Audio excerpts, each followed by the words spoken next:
sa kaubanado, sa pagpatalinod sa kulong sa Ginoo.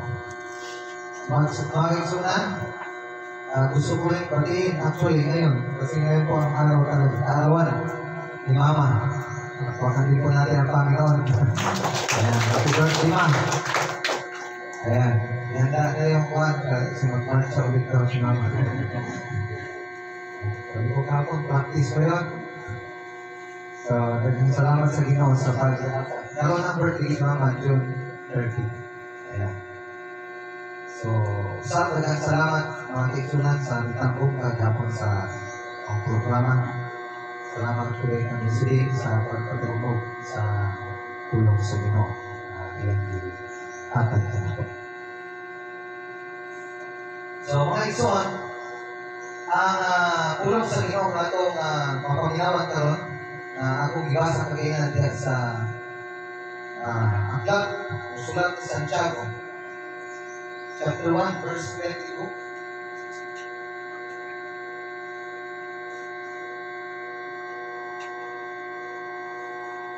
Sabi ko dito, sa mga believers, sabi ni Santiago, mamuhay kayo ayon sa salita ng Diyos. Kung ito'y pinapakinggan lamang ninyo, ngunit hindi sinasagawa, dinadaya ninyo ang inyong sarili. Sapagkat ang nakikinig ng salita ng Diyos na hindi sumusunod dito, ay katulad ng isang taong tumitingin sa salamin at pagkatapos makita ang sarili, ay umalis at kinalimutan ang kanyang. Ngunit ang taong nagsasalisi at nagpapatuloy sa pagsunod sa pagkusang ganun, na nagpapalaya sa tao tao ang pagpapalain ng Diyos sa lahat ng kanyang gawain. Siya ang taong gumagawa at hindi siya katulad ng nakikinig lamang at pagkatapos ay nakakalimot. Nais ko pong ibahagi sa atin sa umagang ito ang salita ng Diyos yung how to apply the Word. Application of the Word of God. Nahibalo kong daghan kanano ang nasayod na o daghan ang natunan sa Biblia. Kung sa'yo pagani, walang maisip na taon na mula mo patas sa usay sa pastor sa kadaghan bang versikulo. Sabi na ito si Lolosi. Daghan ang natunan. At alam ko, marami na din po tayong natutunan sa salita ng Diyos. Kanina ko lang sa memory verse, marami tayong memory verse. Pero hindi po doon nagtatapos ang kalooban ng Diyos. Mayroon pong kalooban ng Diyos na ito yung tinatawag na ultimate goal, ultimate purpose of the Word of God. Why do we study God's Word? Bakit po natin pinag-aaralan ang salita ng Diyos? The main purpose is not just to have an additional knowledge, but the main purpose is to apply the application of the Word of God. Because mere fact, information sa isip natin, wala po yung silbi. Kung hanggang teorya lang tayo, hindi natin maisagawa, useless po yung teorya natin. Kahit na alam mo ang teorya paano maningon ng motorsiklo, talungan ko na po drive. At doon na may pulos kung kailangan mo ng teorya. Nahingan mo, dahil matutulog. Ulitin ang clutch, ulitin ang sa paandara. Kung kumat na makaandar, tamagi yung primera, hinay-hinay ang buhig ng clutch. Hinay ang testing nga rin, adro ko ikaw man. May pulos pa ito sa taon, teorya ng iyahan. Sa iyang kaugaling, magwagay ko yung pulos. Pwede siguro lang ipulyo, pero sa iyang kaugaling mo, mahimong may pulos, tungod, dili niya ini magabi.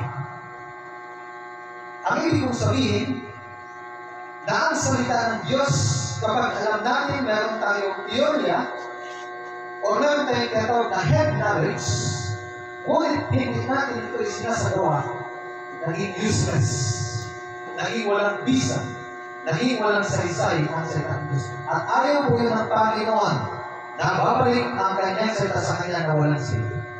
Nais ng Diyos na kapag natutuhan natin ang kanyang salita, na isa sa gawa natin. Yun po yung sinasabi ni James. Dalawang klaseng tao lamang ang nakikinig ng salita ng Diyos. Parehas nakikinig, pero dalawa ang pwede mag-response. Yung isa, nakalimutan. Paglabas ng church, pagkatapos morning. Yung isa naman, isinasagawa. At ang nice po dito ni James, sabi niya, na dapat huwag natin sayangin ang salita ng Diyos, kundi yung mga napakinggan natin ay ating isagawa. Dahil kung hindi, sabi dito, dinadaya natin ang ating sarili. Alam niyo po, ang pinakamalaking challenge sa aming mga pastor, the greatest challenge of being a pastor is preaching God's word without being seen in our life. Isod dito po ng mga pastor, ang pulong sa Ginoo kawala daw himuha sa akong kaugalingon. Kaya isod magwali, nga mo inunta, mga kaisunan pinahanggang dasig na. Kunya, ang pastor dili dasig, isod po, nga mo ito po. Mga kaisunan pinahanggang, di ka maliit sa simbahan, kunya sa pastor, inamok ang kayo, isod na nga mo ito po. Oo na yung pinakamalaking challenge sa among mga pastor. Kaya, kami, ako personally, bago ko sinasabi yung salita ng Diyos, I have to make sure that it happens in my life, first of all. Na bago na ako isulti sa one, ako siyang susunod na akong kaugalingon. Nagiging ito sa James, kasi para lang ba tayo manalamin, pagkatapos ating manalamin, nakalimutan na natin. So sabi ni James, huwag na dapat tayo ay mga tinatawag na nasunod, doer of the word. We apply the word God. When we say apply, we practice it. Make it a habit. Make it a habit to apply the word of God. Application or doing what He says in His words is a manifestation of a genuine Christian. Ang totoong Kristiyano, ito talaga yung mga sumusunod at ina-apply natin ang salita ng Diyos. Because application is the fruit of our learning. Pag nakikita na yan sa ating buhay, ibig sabihin, natuto tayo. Kasi, kung hindi natin nakita sa ating buhay, hindi pa tayo natutunan. So application is the fruit of our learning. And remember that God is not concerned about what we know and say. He is much concerned of what we do or act. Wala pakialam ang Ginoo, pero ang pag-siguro ay mag-memorize. Wala pakialam ang Diyos kung memorize natin ang buong Biblia. Kapag ba namin, okay po siguro, wala. Sa kanto siguro, basta magiging sa aking pinagin. Okay lang po ito, pero ako, anak ako, ito sa nang gihapon. Gusto mo, anak ko, gusto ko. So, ayaw ko ipagmayaman, kahit sa siguro na, basta makita sa aking buhay. Pero kung nagsisod ko ito, isang lang. Tugang-tugangan. Sabi nga ni John Maxwell, people don't care. People doesn't care what you know unless they know how much you care. Kaya sa tao, kahit sabihin na pinakamatalino ka na, wala kang pakialam ng tao, wala kang matalino ka. Diba? Pero kung mabait ka sa isang tao, kahit hindi ka matalino, okay siya sa'yo. Diba? So, ganoon din po ang layunin ng Panginoon sa salita ng Diyos, dapat i-apply natin. Let us not be like what the Apostle Paul said in 1 Timothy 4 verse 2. So 1 Timothy chapter 4 verse 2, ayan, basahin po natin. Sabi mo ni Apostle Paul dito, ang mga natural ito ay pinapalaganap ng mga taong sinungaling at may mga manhid na buti. Ayan. Kasi ang katuruan dito sa chapter 4, yung mga bibulag sa pagtuo. Bibulag sa pagtuo. Na pinasunod nila ang gusto nila. Okay? Hindi na ang gusto ng Panginoon. At yung punto ko dito yung sa English kasi niya ito, serve with a hot iron. Ano yung isa-serve lahat? Isang pag gusto ko nyo bakal na may tayo, tayo ba? Di na ba matablan? Nataglan. Ayan, serve lahat tayo. Sabi niya, Apostol Pablo, huwag tayong sa Tagalog pa sabi, bandit. Kaya mo, ano yung makiramdam ba? Parang yung sa pag-ibig. Ilang beses ka nasaktan, parang nasanay ka na masaktan. Okay lang, basta try again. Ano? Hindi ka sinagot, suklit, nasaktan, suklit. Ano? Pero sa pulong sa inyo kinahanglan, padutlan ang atong kasing-kasing. Because the Word of God, sabi nga, Hebrews chapter 4, the Word of God is quick and powerful, sharper than any two-edged sword, piercing even to the dividing asunder of souls. Kung dulog ang pulong sa inyo sa akong kasing-kasing. Kung di ka madutlan, yung mga Apostol Pablo, may sama kita, may ining mga tao na may bulag sa pagtuod niya sa inyo. That's why it's very important that we, Christians, should apply. So, kung siyempre, ipakita natin sa ating buhay. Ang tanong, paano natin i-apply? Tatlong bagay lamang po ito. Una, believe. Believe. Kung sabi sa Bisaya, believe, mutuo. Kaya di nato ma-apply sa itong ginabi kung di man ito mutuo sa pulong sa Ginoo. Mabay tayo yung kita mga gusto, sabi na mga gawin na. Kanya, mabasa ka na sa Biblia. Tama ko bilang. Kaya bago nato i-apply sa itong ginabi, kinahanglan na sa Biblia. Diba? So una, dapat mutuo ka.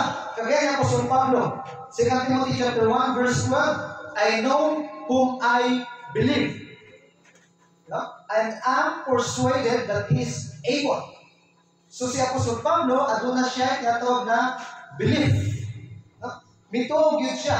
Una sa Ginoo nga iyang pinaglilingkuran. Sa Panginoon na kayang pinaglilingkuran. We say believe, we accept it as true or strong belief. Believe the truth. Kinahanglan sa mga katusanan. Una-una, kung natin mabasa sa Biblia, mutuo ta na tinuod kini. Kasi kung natin dispensation, depende muna kung ano ang aklat yung binabasa natin. No? Pero, mituo ta na kining Biblia pulong kini sa Ginoo. Kaya adunay dakong katungdanan ka ng pagtuo na ito. Di ba minsan, pinito ko ang linggo, yung anak na si Thomas Edison, sinabihan lang siya ng kanyang mama, bright ka kayo anak. Di ka na kaya tulungan sa mga isa. Muna, di ka na daw masunod sa isla. Direct ka na ako tulungan. Hinto mo man siya inahan. Ang bright siya. Di yung bright yun, no? That's why, there is power in our words. People will believe. No? Our words. Kaya nga, pag puro positive ang sinasabi natin sa ating anak, sa mga bata, kahit sa mga kahit sino. Kahit niya, sabihan mo lang ako, ang ganda mo, ha? Di ba parang feeling niya, ang ganda pala. O di ba, mag-act na yan siya na talagang maganda. Buwako mo, ha? So there is power in words, so we must believe. Kaso lang kasi tayo mga Pilipino ba, di nato ang ayaw mo to. Walang kalista na ang mga Pilipino sa pag-tuo ba. Kinahanglan, doon na kita ito. Like for example, ang mga Filipinos seem not to believe anymore that there is a chance of change in the Philippines. At doon na pabakay pagbangko sa Pilipinas. Di na naging mo ito ang kadaghan nga, nagkabing ani, nagkabing. Bisan pagtabangan sa ubang mga nasod, di daw sa kanasod na gusto kong mutabang sa Pilipinas. Naka-invento daw itong Japan ng robot na hindi na kailangan pulis, robot na mahuli ng mga kriminal, mga masasamang tao. Within 2 hours, nilagay nila sa Japan. 2 hours lang, walang oras, nakahuli ng 100 na criminals yung robot. Oh, effective ito. So ngayon, dinala din nila sa Amerika. Pagdating sa Amerika, within 2 hours, nakahuli ng 20 na mga criminals. So, hindi ganun karami.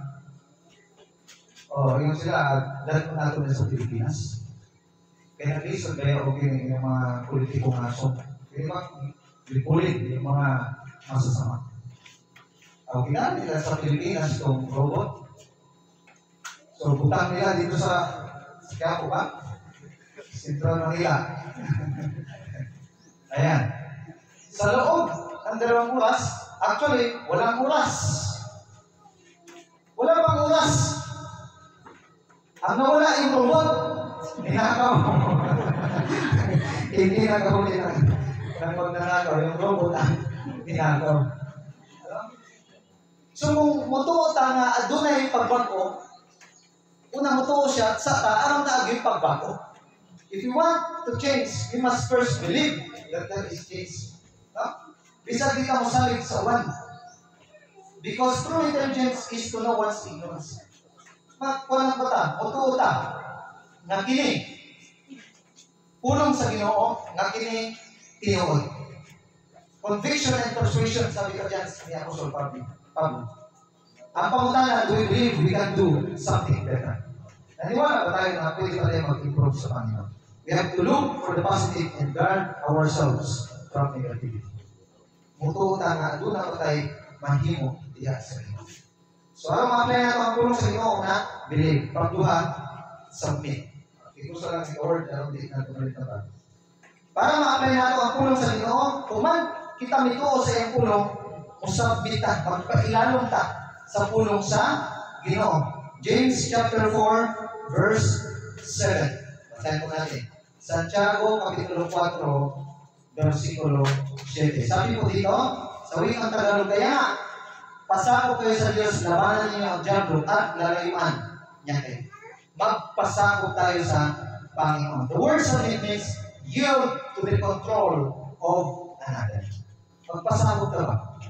Kung ang atong pagpasakop, makita ka na. Ang atong pagpasakop sa Ginoo, makita ko na sa atong pagpasakop sa atong mga leader.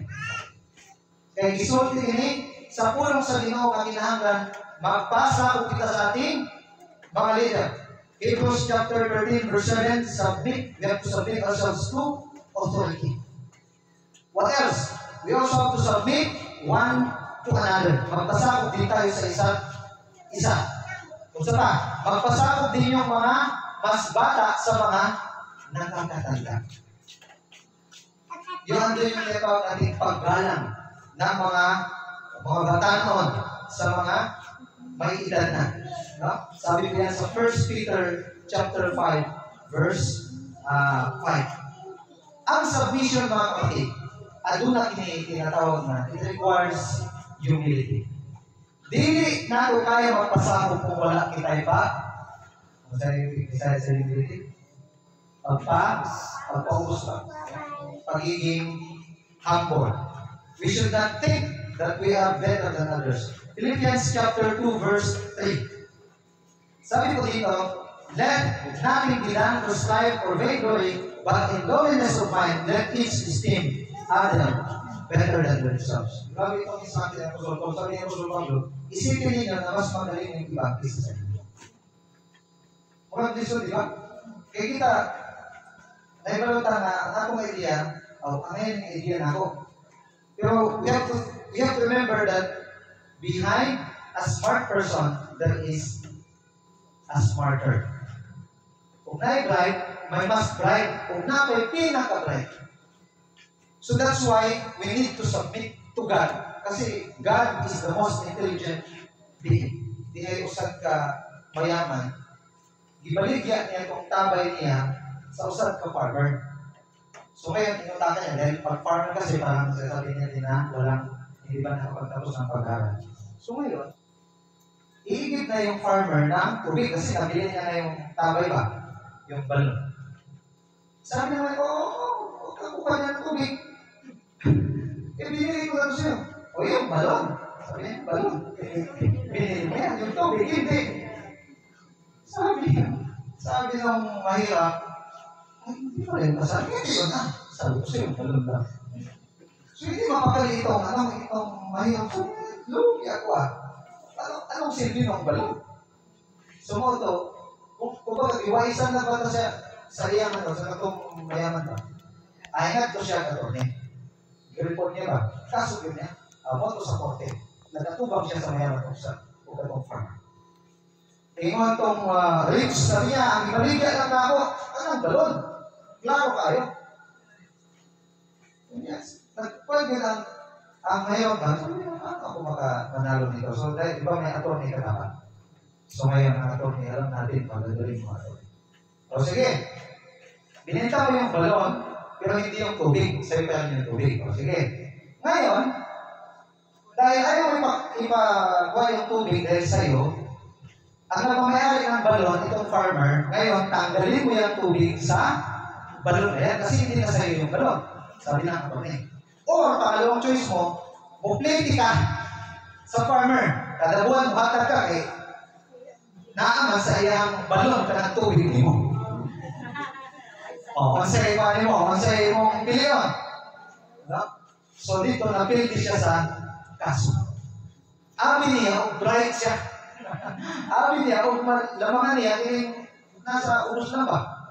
Hindi.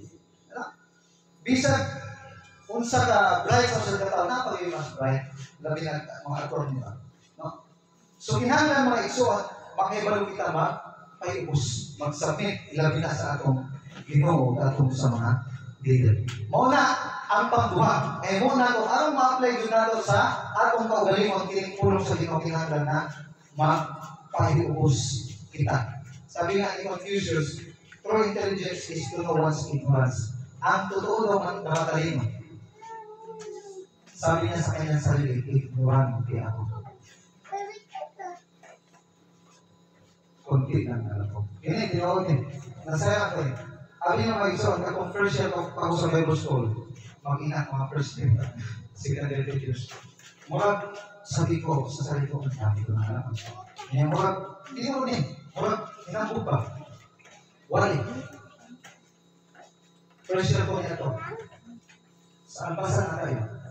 May nakutana sa ako. Ako kabalo sa tubang. Nag-aaral ako ng Bible School. Ang hirap naman ang tanong na ito. Pinasagot ko kay Papa. Pagbalik ko sa ulit ko, mag-aaral ako ng mas marami pa. O, ganun din ulit. Hanggang naging third year ko. Nag-lecture ako naman sa amin doon. Kung nainakutanan akong membro. Hindi ko kagawa. Lagi pas na ako na akong Papa. Sabi ko, third year na ako. Bakit? Hindi ko alam sabihin yung mga sabihin. Hanggang pag-graduate na ako, sabi ko, katiting pa lang na ako. Hindi pa natin pwede pagmayabang yung kunti natin ang alaman. No? Kaya sabi ko sa sarili ko, hanggang ngayon, sabi ko, ang dami kong hindi alam.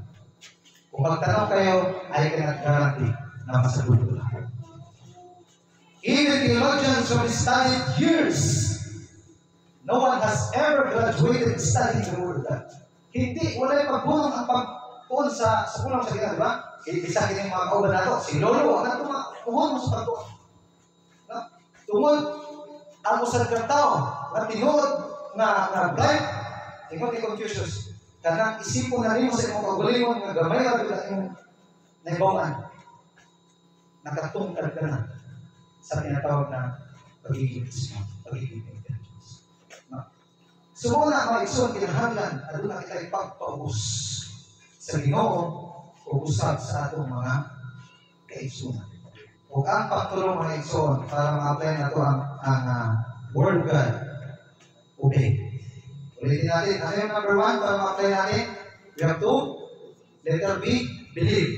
Pangalawa, letter S, submit. Pangatlo, letter O, obey. B is O. Ayan, B is O. Obey.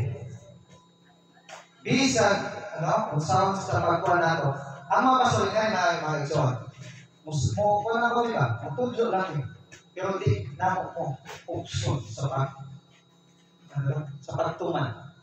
Kay katungdanan na nato sa Ginoo. Bisan kami, kung magbasa mi, magtuon mi sa aming tudlo, katungdanan na mo ngayon sa tubangan sa Ginoo. We have to remember Abraham, how he obeyed God, offering his dearest son, Isaac. We remember Shadrach, Meshach, and Abednego that despite of the danger that they have to face in disobeying the king, they still remain faithful and obey God rather than man, just like the apostles Paul, just like the apostles in Pedro. Sa Acts chapter 5 verse 29 sabi we rather obey God rather than Mas maiging sumunod sa Diyos kaysa sa tao. Anong kasalanan ng obedience? Disobedience. Kini mga igsoon, nga naman, nausay, adunay mga troubles. Nailalagay tayo sa kumukulong tubig. Sabihin, nalalagay tayo sa mga mahirap na sitwasyon. At minsan sinisisi natin ang Diyos. Ngunit ang dahilan pala ay ang ating sarili. Because we disobey God, and there are so many characters in the Bible who have disobeyed God and never succeeded in their plan. Jonah tried to disobey God in his faith, but what happened? Nagkaroon lang ng malaking problema. That's why problems will arise at the moment we disobey God's word. At the moment we do not apply the word of God in our life, problems will arise, troubles will arise, challenges will arise. But if you obey God, there is a blessing. Yan po yung tinuturo. 1 Peter chapter 3, verse 18. Ganito po ang sinasabi ni Pedro, mga kapatid. Chapter 3, verse 17. Sabi po niya dito, mga kapatid, higit na mainam ang kayo magdusa dahil sa paggawa ng mabuti. Sakali mang ito ay may tulong ng Diyos, kaysa magdusa kayo dahil sa paggawa ng masama. Kaya doon naman gagoy, Pastor, wala naman ko ba? Faithful naman ko sa Ginoo. Ganang magdusa ng gagoy ko, naman gagoy problema. Okay na. Basta pagdurusan natin ay dahil sa paggawa natin ng mabuti.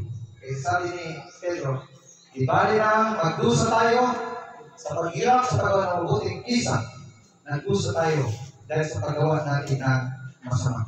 Disobedience to God will bring troubles and sorrow in our life, while obedience to God brings more blessings and peace. There is a blessing for those who apply the word of God. At doon ay panalangin ng Ginoo sa mga Kristohanon na ito kaniya, na magpasakop kaniya, na misundod kaniya, mga igsoon. Yun po yung sabi sa James chapter 1 verse 25. Natuto ang Diyos, kinakasihan ng Diyos ang mga Kristiyano na sumusunod sa kanyang salita. Matthew chapter 7 verse 21. Tinatawag niya ang mga tao na sumusunod sa salita ng Diyos, nag-apply ng salita ng Diyos na mga wise. So yung wise pala, hindi yung alam natin kung saan natin yung buong bagay, o sa makita ng versikulohan. Ang wise na tao, sabi niya po na ating Panginoon Jesus sa Matthew 7:24, yung tao na dumirinig at ginagawa. Yun po yung wise na tao. Last verse para sa ating conclusion, mga kaibigan. Deuteronomy chapter 30, verse 16. Basahan na lang ako, mga kaibigan. Chapter 30 ng Deuteronomy para sa conclusion on how we apply the word of God and why we should apply. Verse 16, ito po yung sinabi. Kapag sinunod ninyo ang mga utos na ibinibigay ko sa inyo ngayon mula kay Yahweh na inyong Diyos, at kung mahal ninyo siya at ginagawa ang kanyang kagustuhan, pagpapalain niya kayo sa lupain bibigay niya sa inyo. Bibigyan niya kayo ng mahabang buhay at gagawin isang malaking bansa. Ngunit, kapag tumatalikod kayo at ayaw na makinig sa kanya, sa halip ay naglingkod sa ibang mga Diyos, ngayon pa'y sinasabi ko sa inyong malilipol kayo. Hindi kayo magtatagal sa lupain sa sakupin ninyo sa ibayo ng Jordan. Saksi ko ang langit at ang lupa na ngayon ilahad ko sa inyo, ang buhay o kamatayan, at ang pagpapala o sumpa. Kaya piliin ninyo ang buhay para kayo at ang inyong lahi ay mabuhay ng matagal. Ibigin ninyo si Yahweh, sundin siya at maging tapat sa kanya upang kayo at ang inyong salinlahi ay mabuhay ng matagal sa lupain. Pinangako niya sa ninuno ninyong sina Abraham, Isaac, at Jacob. So matuto tayo, mga kapatid, magkaroon tayo ng lesson mula sa prinsipyo na nangyari sa bansang Israel. Kung sila po isusunod sa dito, dalawa lang yan. No? Blessing. Kung sila po mag-disobey, that is occurs. Sabi dito, tinuruan din tayo na piliin natin ang pagpapala, no? Piliin natin ang sumunod sa ating Panginoon. Let us pray. Dakilang Diyos na makapangyarihan sa lahat. Maraming salamat po, Panginoon, na bagamat kami, mga Kristiyano, hindi po kami perfect, Panginoon. Nagkakamali po kami sa aming buhay. Salamat dahil you are the God of many chances. You are the God who offers us another chance to change. Most especially to apply your words in our lives. Lord, tulungan niyo po kami. Alam po namin na hindi madali ang sumunod. Ngunit maging possible ito kung kami po ay nagtitiwala sa inyo, nagpapailalim sa inyo, at sumusunod sa inyo. Pagpalain niyo po ang salita ito na aming nawag itong maisagawa sa aming buhay kapag kami ay naglilingkod sa inyo. Ito lang aming dalangin at pinapasalamatan sa mata sa pangalan ni Jesus, aming Diyos at tagapagligtas. Amen.